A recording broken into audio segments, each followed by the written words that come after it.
10% of kidney function. We cannot provide 100%.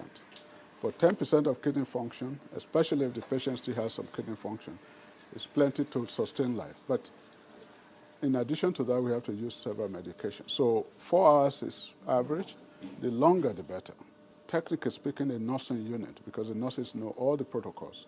The prescriptions are written by the physicians, but the nurses implement all that treatment. So they have everything set for the special patient. In the computer of the machine, it tells you what the rate of flow of blood is. And you can vary it, but the average patient can go as far as 400 milliliters of blood. That's almost a pint of blood outside your system going round. Before, we used this kind of machines at home. There are newer machines that are much smaller, designed to be more user-friendly.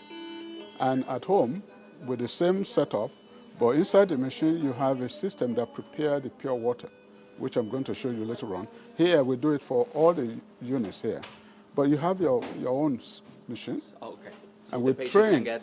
Oh, yes, yes. In fact, that's what we encourage, because if you're going to do this, the best thing is to do it in your own time. And the people need to pay for the machine? No, because that is part of their coverage. Oh, okay. Yes, and remember, dialysis is the one carved out in what we call Social Security. So it's covered by Medicare primarily.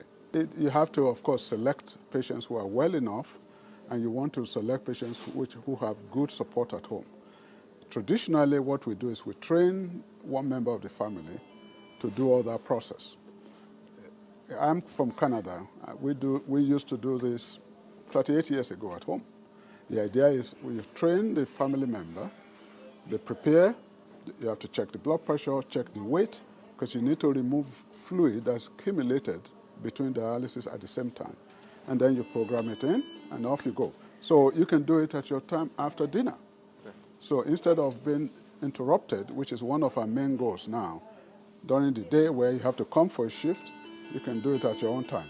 And in Canada, we also did it when you're sleeping at night. So we can monitor you from our center. So you don't even have to stop your day. You do it in your sleep.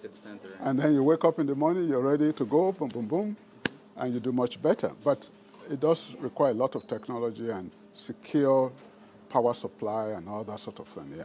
How can we make sure that patients' life is not lived to get dialysis, but dialysis is allowing them to live well?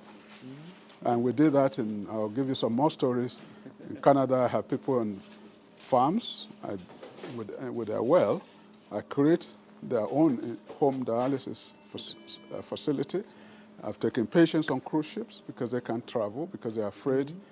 And I set it up in the cruise ship because the quality of life is how you feel as a person, not what somebody tells you should feel.